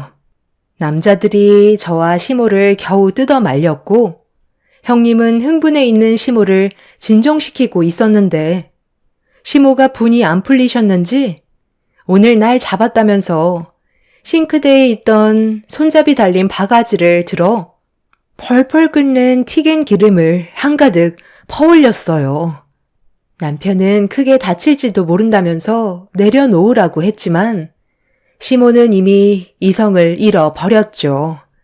제가 시모를 뚫어지게 쳐다보고 있자 2번 다시 앞을 못 보게 할 줄 알라며 바가지에 담겨있던 기름을 뿌리려는 순간 미끄러운 바닥에 중심을 잡지 못한 시모는 들어 올렸던 바가지를 하늘 높이 들어 올렸고 넘어지지 않기 위해 버티면서 한쪽 팔로 형님의 손을 잡아 끄는 순간 줄줄이 넘어지면서 주방에 있던 시댁 식구들의 얼굴에 기름이 한가득 쏟아져 버리고 말았습니다. 펄펄 끓고 있던 기름이었기 때문에 시댁 식구들의 얼굴에 닿는 순간 치익거리며 피부가 익는 소리와 함께 모두들 비명을 질렀어요. 그 사이 경찰들이 가게로 들어왔고 충격적인 광경을 보게 된 경찰은 서둘러 119에 신고를 해서 시댁 식구들을 응급실로 옮겼습니다. 저희가 어떻게 된 상황인지 알려드리기 위해 가게 내부에 있던 CCTV를 보여준 뒤 전부 다 설명을 해줬죠. 저희 잘못이 아니라는 걸 알게 된 경찰분들은 시댁 식구들이 치료가 끝나면 추가적인 조사를 진행하겠다는 말을 끝으로 돌아가게 되었고 남편과 저는 어질러진 가게를 전부 다 치웠습니다. 그리고 그날 피해를 입었던 부분에 대해서는 사장님께 사과를 드린 뒤 피해 보상금을 따로 챙겨 드렸어요. 그렇게 가게의 일을 정리한 다음 남편과 함께 늦은 시간이 되어서야 병원에 도착할 수 있었고 이미 치료가 끝났는지 병실로 옮겨졌길래 들어가 시댁 식구들의 상태를 확인하는 순간 생각보다 심각해진 상황에 저는 인상이 찌푸려지고 말았습니다. 제일 심각한 건 시모와 형님이었어요. 시모는 두 눈꺼풀에 화상을 입어 앞을 볼 수 없게 붕대를 감고 있었고 형님은 머리와 이마 쪽에 화상을 입어 머리카락도 듬성듬성 빠진 상태로 붕대가 감겨 있었습니다. 옆에는 아주버님과 시부가 누워 계셨는데 목 쪽과 몸에 화상을 입은 상황이었죠. 기막힌 광경에 남편도 그 모습을 바라만 보고 있었습니다. 모두들 괴로움의 고통 속에서 힘들어하고 있는데 옆에 계셨던 의사는 치료 기간이 상당히 오래 걸릴 것 같다며 시모와 형님은 6개월 이상 병원에 입원해야 될지도 모른다며 시모는 실명까지 가게 될 수도 있다는 충격적인 말을 꺼내셨죠. 시모는 의사의 말을 들었는지 흐느끼며 눈물을 쏟으셨습니다. 저는 그 모습들을 보면서 한마디 했어요. 그러니 마음을 곱게 쓰셔야죠. 도대체 이게 하루아침에 무슨 상황이에요? 저희가 자초한 일이 아니니 도와주지 않을 거고 치료비 또한 알아서들 해결하세요. 당신들의 욕심이 결국 화를 부른 거니 모든 걸 본인들이 감당하셔야죠. 저와 이 사람한테 그동안 어떻게 행동하셨는지 과거를 되돌아보시며 치료 기간 동안 뉘우치는 시간이 되셨으면 좋겠네요. 시부와 아주버님은 몸에 화상을 입었는데도 입은 살아있으셔서 참회를 하시는 말보단 가족들끼리 어떻게 그럴 수 있냐고 화를 내셨습니다.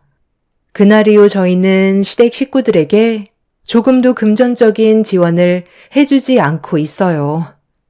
앞으로 저는 사상 초유의 복수를 시작할까 합니다.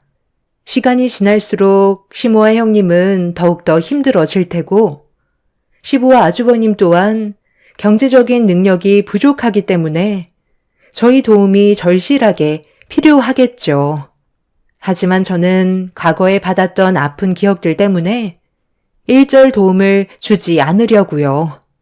땅을 치며 눈물을 쏟아내도 제 마음의 문은 열리지 않을 것 같습니다. 앞으로 어떤 삶들이 펼쳐질지 모르겠지만 남편과 함께 앞으로 있게 될 날들에 대해 지혜롭게 행동하고 싶습니다. 여러분들께서 제가 현명한 행동을 할 수 있는 방법이 있다면 의견을 주셔도 감사할 것 같아요. 여러분들의 인생에는 불행이 아닌 언제나 행복만 가득하시길 바랍니다. 감사합니다. 안녕하세요. 저는 40대 초반 남자입니다.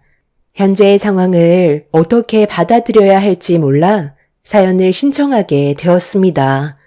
5년 전쯤에 한 여자를 만났고 결혼까지 이어질 수 있었어요. 사랑하는 사람과 함께하는 앞으로의 삶이 너무 기대가 됐었고 저는 모든 걸 다 내어줄 수 있을 만큼 아내를 진심으로 사랑했었습니다. 그런데 결혼 생활한 지 1년쯤 지났을 때 저에게 충격적인 말을 건네면서 하늘이 무너져 내릴 만큼 아내의 행동에 변화가 찾아왔어요. 그날 아내의 모습은 평소에 알던 사람이 아닌 전혀 다른 모습의 사람이었습니다.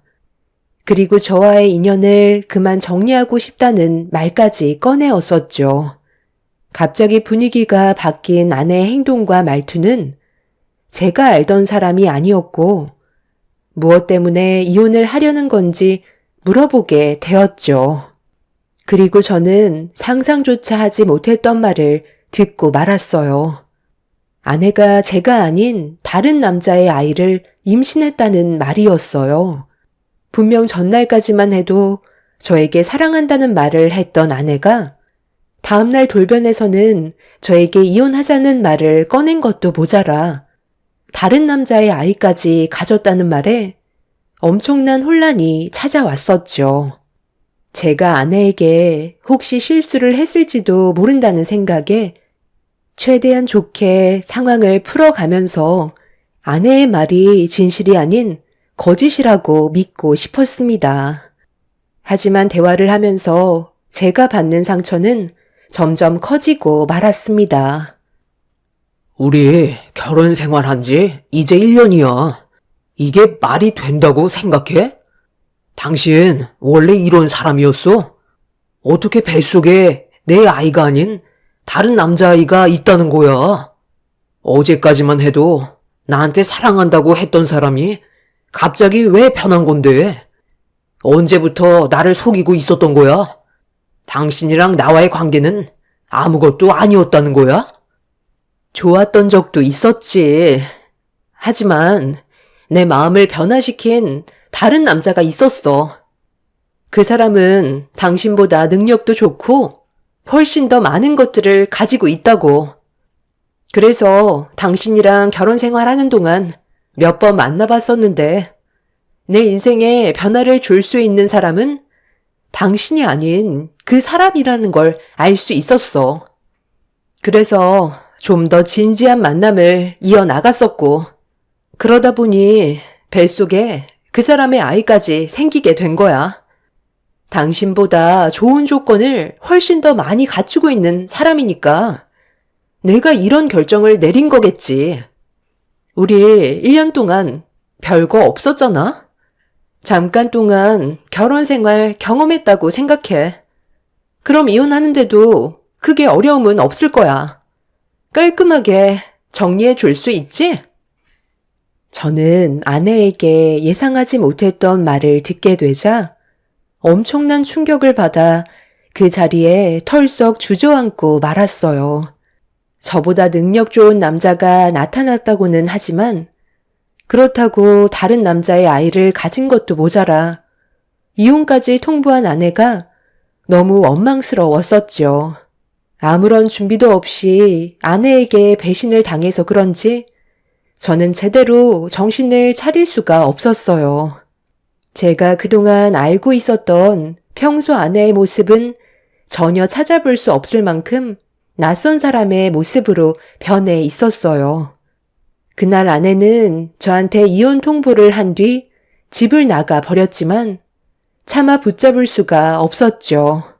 너무 큰 상처를 받아서 그런지 몸은 움직이지 않았고 한참의 시간이 지난 뒤에야 제정신을 차린 저는 다음날 아침 일찍 처가댁으로 향했습니다. 아내가 저지른 일에 대해 장인 장모님께서도 알고 계신지 두 귀로 들어봐야만 했었죠. 제가 아침 일찍 찾아가 현관문을 두드리자 장모님께서 문을 열어주시더니 당황한 눈빛으로 바라보셨어요. 저는 전날에 있었던 일들에 대해 장인 장모님께 털어놓으면서 이런 사실을 알고 계셨는지 여쭤봤어요. 그리고 잠시 뒤 입을 굳게 닫고 계셨던 장모님은 저에게 아내와 이혼을 해야 될 것 같다고 하셨죠. 나도 성희가 자네 몰래 다른 남자와 만남을 가지고 있었다는 거에 상당한 충격을 받았었네. 그리고 임신까지 했다는 말도 들었었지.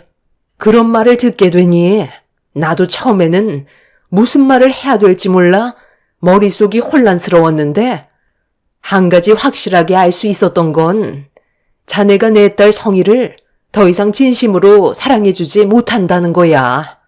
다른 남자의 아이까지 가진 마당에 이혼을 안 한다고 제대로 된 삶을 살 수 있을 거라 생각하는 건 아니지?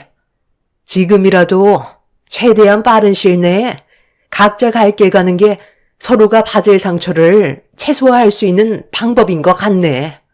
그러니까 자네도 더는 내 딸한테 미련 가지지 말고 하루빨리 정리해주게. 내 딸이 자네가 얼마나 못나 보였으면 다른 남자한테 눈을 돌렸겠나? 무조건 내 딸한테만 잘못이 있다고 생각하지는 말게.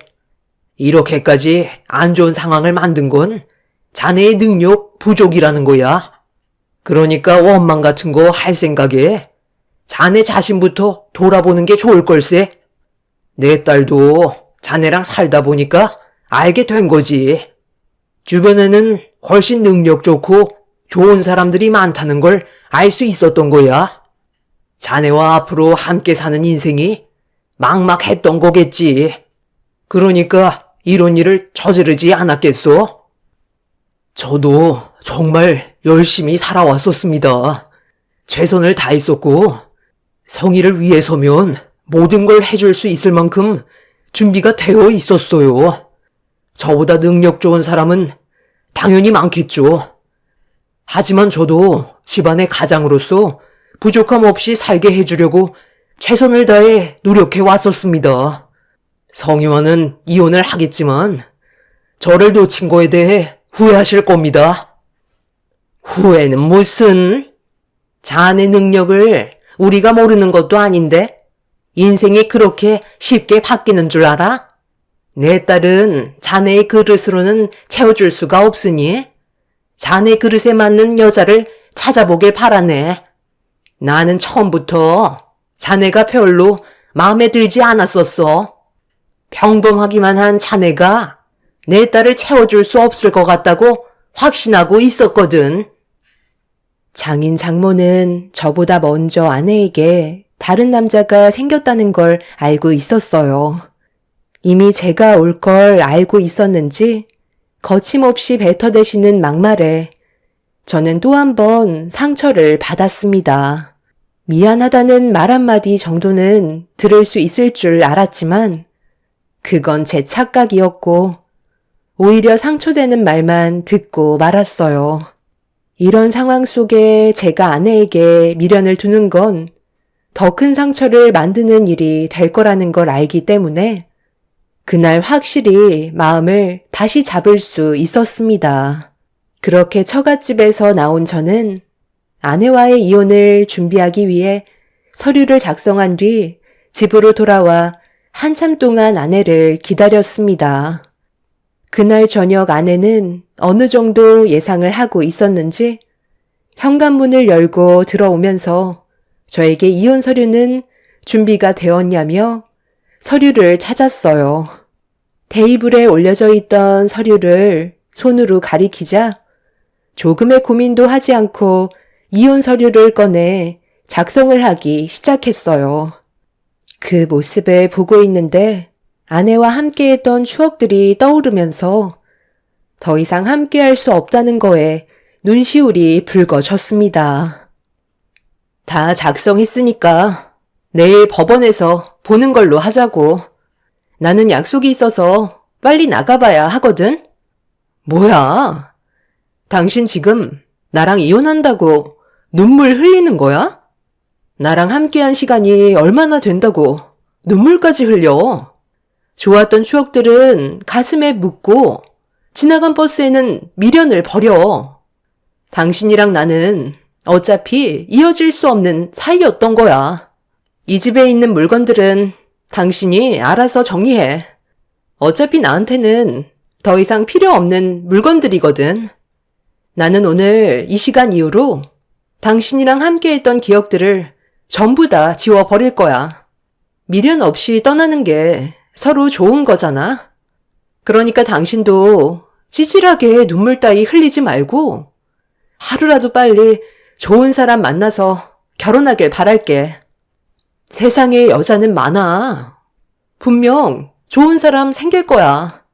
나한테는 당신이 부족하다고 생각했기 때문에 내린 결정이지만 당신으로 만족하는 여자들도 분명 나타날 테니 너무 우울해하지 않았으면 좋겠어.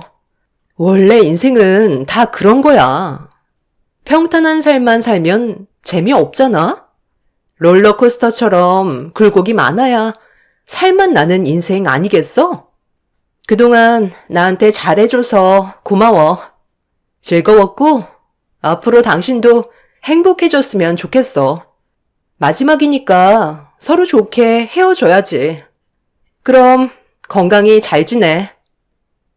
그렇게 저와 아내는 끝내 이혼을 하게 되었고 저희 부모님께서도 아내의 충격적인 행동으로 인해 정신을 차리지 못하셨어요. 저에게 위자료는 아무런 의미가 없었어요. 사랑하는 사람을 떠나보낸 충격 때문에 제대로 된 삶을 살아가는 게 정신적으로 너무 힘이 들었었죠.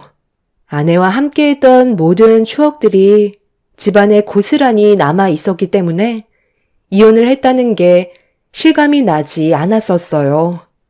그렇게 아내가 없는 집에서 하루 이틀 살다 보니 점점 현실이 와닿았고 어느 순간부터 저를 버리고 떠난 아내에게 분노만 가득 남고 말았습니다. 부모님께서는 제가 하루라도 빨리 털어버리고 새 삶을 찾길 바라셨지만 그건 말처럼 쉽지 않았어요. 제 삶의 목적이 전부 아내였는데 그 목적이 사라지다 보니 의욕이 완전히 상실되어 버린 상태였죠. 매일을 술에 의지하면서 살아왔었고 집 밖으로는 한 발자국도 나가지 않았습니다. 그런 페인의 삶을 몇 달 동안 보내고 있었을 때 커튼 틈 사이로 빛이 새어 들어오길래 힘든 몸을 움직여 창밖을 바라봤는데 거리를 걸어 다니는 사람들이 각자의 인생에 최선을 다해 살아가고 있는 모습들이 눈에 보이더라고요. 그런데 저는 아내와 이혼을 했다고 집안에 처박혀서 세상 다 산 사람처럼 한심하게 시간을 보내고 있는 제 자신을 보게 되었고 그때부터 이런 식으로 삶을 낭비하는 건 좋지 않다고 생각하게 된 저는 아내를 제 머릿속에서 지워버리기 위해 세상 밖으로 다시 나왔습니다. 성공이라는 단어를 맛보기 위해 사업이라는 걸 시작했어요. 그리고 제 모든 걸 쏟아 부었죠. 인생의 마지막 기회라고 생각하고 사업에 뛰어드니 제 앞에 서 있는 벽을 하나씩 부수면서 나갈 수 있었고 정신없이 앞만 보며 살아오다 보니 어느새 5년이라는 시간이 훌쩍 지나가 버렸습니다. 일에만 빠져 살게 되자 자연스럽게 아내를 제 머릿속에서 지워버릴 수 있었어요. 그리고 저는 성공이라고는 할 수 없지만 어느 정도 안정적인 사업을 운영할 수 있게 되었죠. 부모님께서는 제가 하루라도 빨리 좋은 여자를 만나 새롭게 시작하길 원하셨지만 저는 과거의 상처로 인해 2번 다시는 여자를 만나지 않겠다고 결심한 상태라 결혼 생각은 하지 않고 혼자의 삶을 살면서 모든 걸 누리고 싶었어요. 2번의 상처를 받고 싶지 않았던 거였죠. 사업을 시작하면서 아내와 함께 살던 집을 처분하고 집안에 있던 물건들도 싹 다 정리를 했었어요. 제가 집에 나올 때는 몸밖에 없었습니다. 아내와 함께 했었던 조금의 기억조차 남김없이 지워버렸던 거죠. 그렇게 잘 지내오던 어느 날 사업장 근처로 또 이사를 하려고 집안 정리를 하고 있었는데 누군가 벨을 눌렀어요. 확인을 해보니 저희 집에 가스 점검하러 오신 분이시라 문을 열어 드렸습니다. 검사를 마치고 사인을 해달라는 말에 서류를 건네받아 사인을 하고 있는데 점검원 아주머니께서 저에게 건너편 빌라로 이사를 하는 거냐는 이상한 말을 하시더라고요. 무슨 말을 하시는지 몰라 서류를 건네드렸는데 아주머니께서 건너편 빌라 3층에 아들이 살고 있는 거 아니냐며 저를 빼다 박았다는 말을 하셨고 그 말에 저는 혼자 사는 사람이라고 어색한 웃음을 보이자 아주머니는 현관문을 나서시면서 저와 너무 똑 닮아서 놀랐었다는 황당한 말을 하셨어요. 저는 창문으로 건너편에 보이는 빌라를 빤히 쳐다보다가 이삿짐을 마저 꾸리고 있었는데 몇 시간 뒤 밖에서 아이가 우는 소리가 계속해서 들려오길래 잠깐 허리를 좀 펼 겸 창밖의 상황을 바라보고 있었습니다. 그런데 제 두 눈을 의심할 만큼 놀라운 광경을 목격하고 말았어요. 5년 전에 이혼을 했던 아내가 아이를 혼내면서 빌라 안으로 들어가고 있었어요. 예상치 못했던 장면을 목격한 터라 순간적으로 심장이 쿵쾅거리면서 숨이 가빠오기 시작했습니다. 아내와의 모든 기억을 지우고 새로운 지역에서 5년이라는 시간을 보냈었는데 길 건너편 빌라에 아내가 살고 있었다는 거에 엄청난 충격과 소름이 돋았었죠. 저는 빌라로 들어가려는 아내와 들어가지 않으려고 떼쓰며 울고 있는 아이를 빤히 쳐다보고 있었습니다. 저와 이혼하고 잘 살고 있을 줄 알았는데 아내의 모습은 제가 생각했던 거와 다르게 상당히 힘들어 보였어요. 그렇게 아이와 한참 동안 실랑이를 한 끝에 아내는 빌라 안으로 들어갔고 저는 그날 이후 어떤 삶을 살고 있는지 궁금해 다시 한번 아내를 보고 싶었습니다. 저를 버리고 떠난 아내의 모습을 두 눈앞에서 보고 싶었어요. 저는 5년 전과 다르게 많은 변화가 있었지만 아내는 그때보다 더 못한 삶을 살고 있는 것 같아 보였거든요. 이건 기회인 것 같았고 제가 잘 살고 있는 모습을 보여주면서 복수를 하고 싶었습니다. 그렇게 며칠의 시간이 지나고 또다시 아내와 아이가 빌라 앞에서 한참 동안 실랑이를 벌인 뒤 건물 안으로 들어가길래 저는 하던 일을 멈추고 급하게 뒤따라 올라가 어디에서 살고 있는지 확인을 하게 되었죠. 아내는 아이를 힘겹게 집 안으로 들여보낸 뒤 겨우 현관문을 닫는 모습까지 확인을 할 수 있었습니다. 저는 그 집 현관문 앞에 서서 문을 두드려 볼지 아니면 그냥 돌아갈지 고민을 하고 있었는데 갑자기 문이 다시 열리면서 한 아이가 저와 마주치고 말았습니다. 그런데 그 아이를 보는 순간 저는 너무 놀라고 말았어요. 정말 누가 봐도 제 자식인 것처럼 닮아 있었어요. 순간적으로 아이를 빤히 쳐다보고 있는데 집 안에서 아내가 아이한테 집에서 저녁을 먹어야 하니까 나가지 말라고 화를 내며 아이의 팔을 잡고 끌다가 현관문 앞에 서 있는 저와 눈이 마주쳤습니다. 아내는 제 얼굴을 보자마자 화들짝 놀라더니 뒤로 넘어져 버렸어요. 그리고 아이는 제 품속에 들어와 숨어 버렸죠.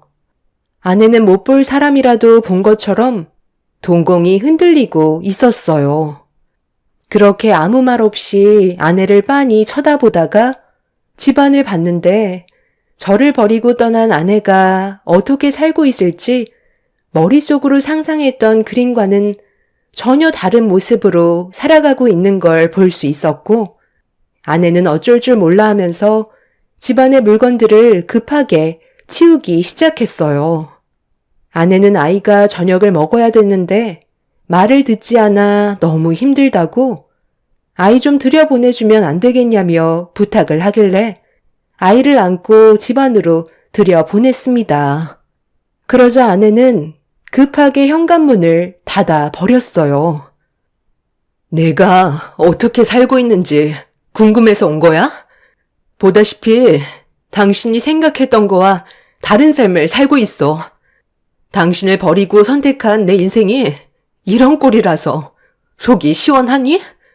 나는 그래도 현재의 삶에 최선을 다해 살아가고 있으니 어떻게 살고 있는지 봤으면 그만 돌아가줬으면 좋겠어. 당신한테 이런 모습 보여주고 싶지 않아. 이럴 거면 왜 나를 버린 거야? 능력 좋고 엄청 잘 사는 집안의 남자와 결혼한 거 아니야? 이런 낡아빠진 빌라 건물에 좁은 집안에 사는 게 당신이 원하는 삶은 아니었을 텐데. 정말 한심하다. 나를 버리고 선택한 삶이 고작 이런 거라니. 더는 볼 필요도 없겠네. 나는 당신 덕분에 5년 전보다 훨씬 더 행복한 삶을 살고 있거든. 나를 버리고 떠난 대가를 받는 거에 대해 평생 땅을 치며 당신이 잘못한 행동에 대해 뉘우치길 바랄게. 그게 내가 바라는 거야. 에이씨, 당신 뭐야? 내 집 앞에서 뭐하고 있는 거냐고?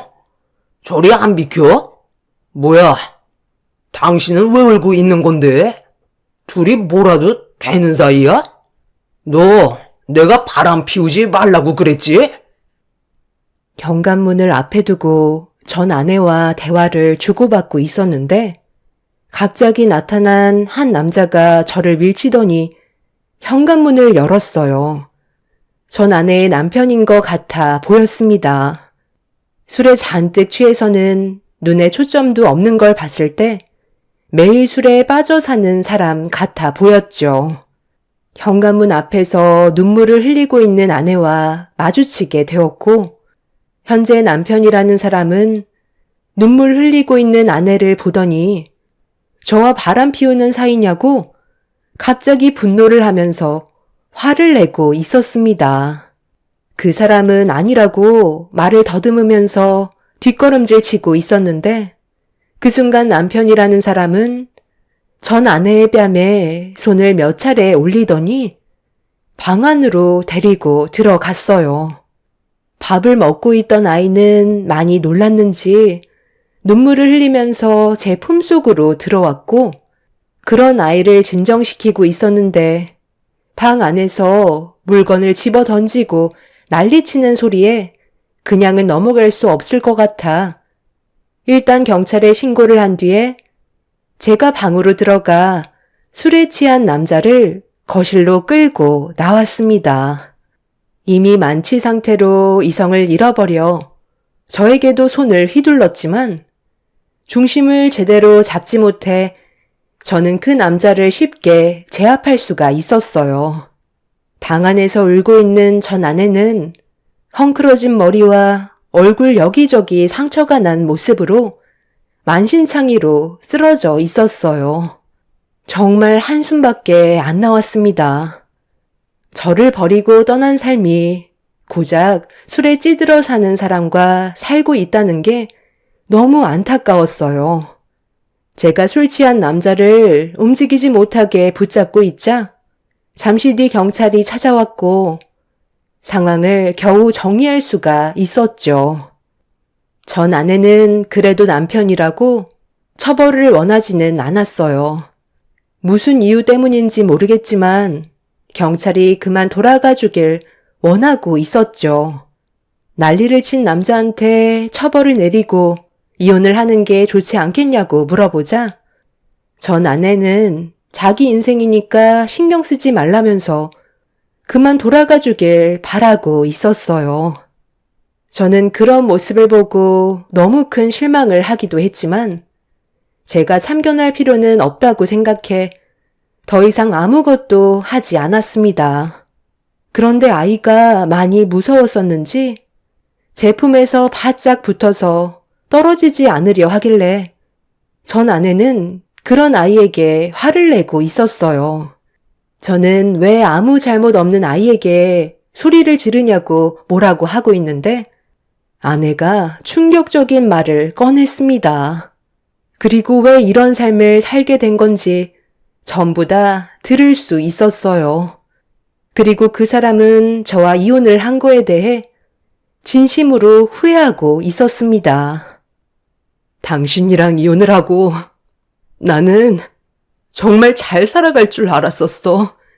저 사람이랑 결혼을 하고 아이를 낳아 한동안 행복한 생활을 유지하고 있었지. 당신한테는 겉으론 표현하진 않았지만 솔직히 미안하기는 했었어. 당신을 사랑하지 않았던 건 아니었었으니까. 하지만 나는 좀 더 많은 걸 누리면서 살고 싶은 욕심이 더 컸었던 것 같아. 그래서 저 사람이랑 잠자리를 했었고 내가 원하는 대로 임신까지 된 거였지. 그렇게 당신과 법적으로 남남이 된 이후 이 사람 집안의 며느리로 잘 살아가고 있었는데 어느 날 시부가 운영하시던 사업에 문제가 생겼어. 남편과 시어머니까지 한 가족이 매달려서 회사를 살리려 했지만 한번 무너지기 시작한 사업은 걷잡을 수 없었고 결국 엄청난 빚만 떠안게 되었던 거야. 그로 인해 엄청난 충격을 받으신 시부모님께서는 절대로 해서는 안 될 선택을 하게 되면서 세상을 떠나게 되자 남편은 충격을 많이 받았는지 그때부터 제대로 된 삶을 살아가지 못하고 있었어. 매일을 술에 빠져 살게 되었던 거야. 이게 당신이랑 이혼하고 나서 1년 만에 벌어진 일이었지. 그때부터 우리 부모님께서 금전적으로 도와주시기는 하셨지만 그것도 한계에 부딪히게 되면서 생활은 날이 가면 갈수록 어려워졌었어. 그런데 어느 순간부터 아이가 커가면 커갈수록 주위에서 남편이랑 내 아들이 서로 닮지 않았다는 말을 자주 듣게 됐었는데 남편은 그때부터 우리 둘 사이에서 태어난 아이를 의심하기 시작하더니 나 몰래 유전자 검사를 받았었어. 그리고 이 아이가 남편의 친아들이 아니었다는 게 밝혀진 거지. 나는 그때 너무 철이 없었나 봐.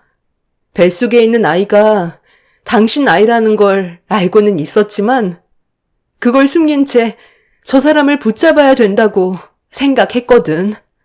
그래서 당신 아이라는 걸 말하지 않고 저 사람과 결혼하기 위해 이런 계획을 세웠던 거고 결국 나중엔 전부 밝혀지고 말았지. 그때부터 남편은 나를 막대하면서 평생 시달리며 살아갈 줄 알라고 매일을 힘들게 했어. 그만 살고 싶을 때가 한두 번이 아니었었고 당신과 내 사이에 태어난 아이라도 지키고 싶은 마음에 우리가 함께 살던 집에 아직 살고 있을까봐 찾아가 봤지만 당신은 이미 이사를 했더라고.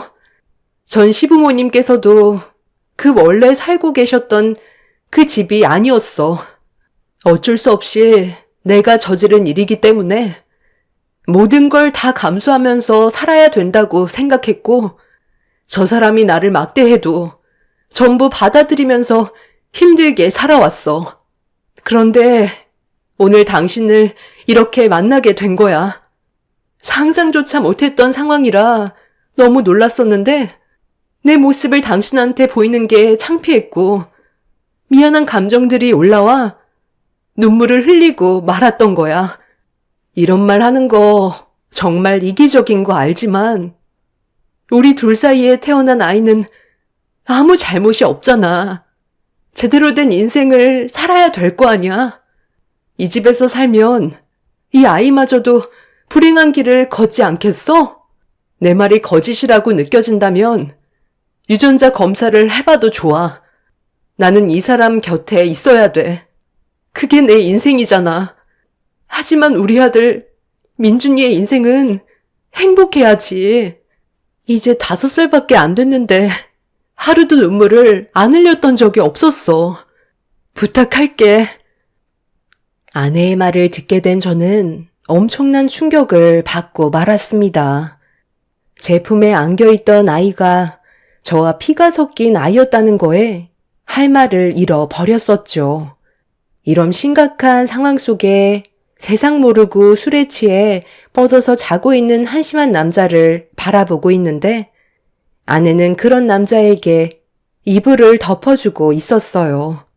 저는 어떻게 해야 될지 몰라 나중에 다시 오겠다는 말을 남긴 채 집을 나섰습니다. 그날 이후 부모님께 찾아가 이런 상황들을 전부 다 설명드리자 저와 똑같은 반응을 보이셨어요. 부모님께서는 아이의 안전을 위해서라도 데려오는 게 좋지 않겠냐며 좋게 상황을 풀어나가려 하셨어요. 그래서 이런 상황들을 전 아내의 남편분에게 맨 정신일 때 모든 걸 설명했습니다. 그런데 제가 아이를 데려오는 조건으로 3억을 요구하더라고요. 주지 않는다면 아이의 얼굴은 더 이상 볼 수 없을 거라며 제가 생각했던 거와 다른 전개로 흘러가 버렸습니다.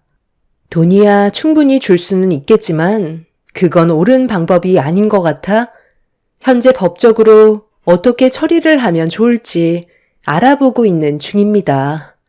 유전자 검사 결과 제 친아들이 맞는다고 99% 일치하다는 서류를 받아볼 수 있었어요.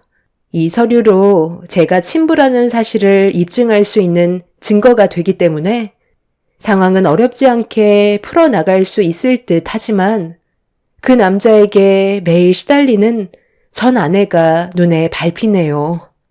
점점 망가져가는 전 아내의 모습을 보니 제 마음도 너무 아픕니다. 하지만 제가 받았던 상처와 배신이 많은 고민을 하게 만들고 있어요. 지금 현재 아이만 데려오는 걸로 부모님과 합의가 끝난 상태이지만 여러분들의 의견을 들어보고 싶어 이렇게 사연을 신청하게 되었습니다. 인생 선배님들의 생각을 들어보고 현명한 판단을 하고 싶네요. 제 사연을 들어주신 분들, 오늘 하루도 힘내시고 여러분들의 가정은 언제나 행복만 가득하시길 바랍니다. 감사합니다.